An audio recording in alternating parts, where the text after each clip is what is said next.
আজকে শর্টকাট একটা মাছের রেসিপি শেয়ার করব। নমস্কার, বাঙালিয়ানা হেসেলে সবাইকে স্বাগতম। তো আজকে আমি পেঁয়াজ ছাড়াই মাছটা রান্না করব। তো চলুন, পুরো রেসিপিটা দেখতে হলে ভিডিওটি শেষ পর্যন্ত দেখবেন। তো আমি এখানে নতুন আলু প্রথমে তেলের মধ্যে ভেজে নিয়েছি, আর এখন দিয়ে দিচ্ছি বেগুন। আর মাছটা আমি রান্না করব বেগুন আর আলু দিয়ে। তো এটাকে ভালো করে ভেজে নিচ্ছি। তো ভাজা হয়ে গেছে, তো এখন এটাকে নামিয়ে ফেলবো। আবার ওই কড়াইয়ের মধ্যেই তেল গরম দিয়ে দিলাম। তেলটা গরম হয়ে গেলে কড়াইটাকে ভালো করে তাতিয়ে নিব, কারণ মাছ লেগে যেতে পারে। এখন আমি তেলের মধ্যে দিয়ে দিব সরিষা বাটা আর সাথে কাঁচামরিচ বাটা একসাথে আমি বেটে নিয়েছি। তো একে একে আমি এখন সব মশলা এড করব। পরিমাণ মতো লবণ দিয়ে দিয়েছি, 1 চামচ পরিমাণ হলুদের গুঁড়া, আর এখানে আমি মরিচের গুঁড়া আর অল্প সামান্য পরিমাণে ভাজা ধনিয়ার জিরার গুঁড়া একসাথে করা ছিল, তো সেইটাকে দিয়ে দিলাম। এখন তেলের মধ্যে পুরো মশলাটাকে কষাবো যতক্ষণ না পর্যন্ত তেল বের হয়। যখন তেলটা বেরিয়ে আসবে, এরপরে আমি একটুখানি জল দিয়ে এটাকে আবারও ভালো করে কষিয়ে নিব।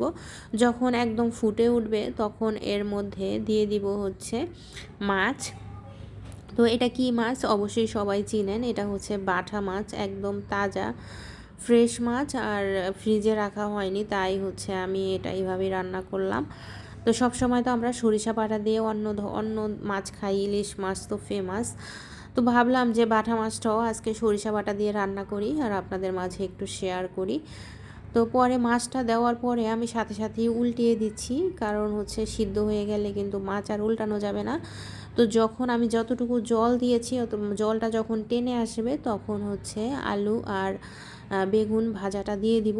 এরপরে যতটুকু ঝোল রাখবো সেই অনুপাতে আমি জল দিয়ে এটাকে এখন পুরা দমে জাল দিব।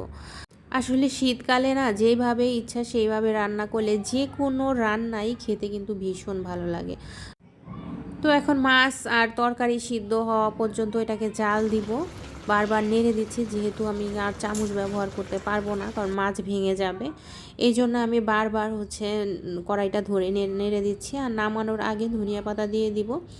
আসলে যে কোনো নরম মাছের সাথে বেগুনটা কিন্তু ভীষণ ভালো লাগে। তো ধনিয়া পাতা দেওয়ার পরে আমি এটাকে আরও কিছুক্ষণ জাল দিব, যাতে ধনিয়া পাতার ঘ্রাণটা পুরো ঝোলের সাথে মিশে যায়।